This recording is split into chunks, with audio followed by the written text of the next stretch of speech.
The reason why certain people turn to philosophy, why I became a philosopher, was that since I was a little boy, I always felt that existence as such was weird. I mean, here we are. And isn't that odd? Of course it's odd. What do you mean by odd? Well, it's what's different from even. I mean, what's odd stands out. What's even lies flat. But you can't see the outstanding without the flat background. Here's the thing standing out. It's odd. Each one of you is odd. Strange, unique, particular, different. How do we know what we mean by that?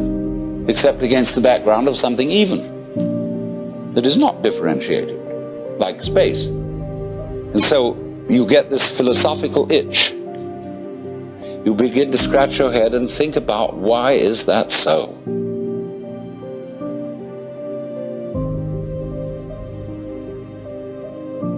Well, after a while, you realize that's a meaningless question. And you ask, how is it so? Well, that leads you into science and other investigations. So you want to know, what is it? I mean, this happening, this thing called existence. What is it? You ask that question long enough, and it suddenly hits you that if you could answer it, you wouldn't know what terms to put the answer in. I mean, when we investigate the properties of nature, and we do get some answers, all the answers are in terms of particular structures, forms, patterns. And these can be measured, and their behavior can be predicted.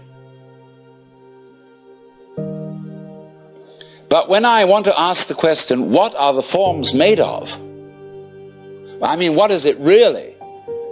We can't think of any way in which we could answer the question, because we would have to have a class of all classes. When you ask the question, what? It's like saying, is you is or is you ain't? Is you animal? Is you vegetable? Is you mineral?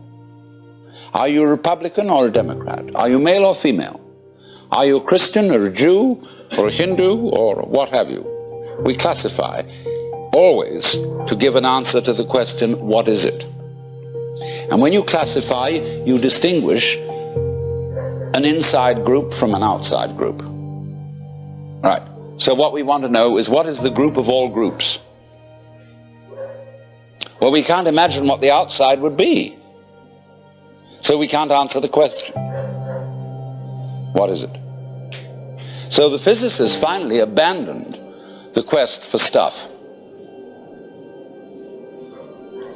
And they gave us a description of the universe entirely in terms of form. The pattern, not the stuff.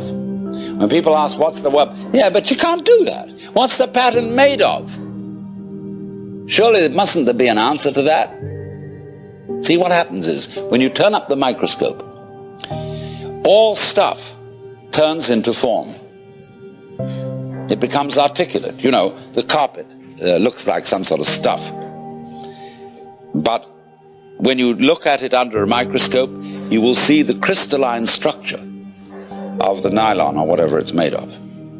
See? They want to know, what are those crystals made of? All right? Turn up the volume, and you will find molecules. Turn up the volume. You find wavicles. But we think the wavicles must be of something. But of course they're not. We find substance or stuff totally vanishes. We say, does it matter? What does that mean? Does it matter? Is it important? In other words, does it measure up to anything? Matter comes from a Sanskrit root matra, which means to measure. So from this root matra, we get going on into Sanskrit, we get the word maya. And maya is generally translated illusion, although it also means magic, creative power. The word illusion, switch over, we get that from Latin, and that comes from the Latin ludere, to play. Let's pretend that we matter. See, the world is a musical phenomenon. Good music never refers to anything except the music itself. You don't ask Mr. Bach, Mr. Ravi Shankar, what do you mean by this music? What is it intended to express? Listen. That's the meaning. Giraffes are giraffing, trees are treeing, stars are starring, clouds are clouding, rain is raining. And if you don't understand, look at it again. And people are peopling. Wow. We notice that all these suchnesses appear and disappear. They keep changing, they come and they go. But if you get hung up on your particular form, I'll have to alter the language a little bit, because you see, your form makes a duality, whereas you are your form. You're what you're doing. Now, you think, for some strange reason, I must make that go on as long as possible. And therefore you think you have an instinct to survive. And so the only thing anybody can agree about today, so far as the discussion of ethical and moral problems are concerned, is that we ought to survive. And therefore certain forms of conduct have survival value and certain forms don't. But when you say to yourself, you must go on living, you put yourself in a double bind. Because you said to a process which is essentially spontaneous that it must happen.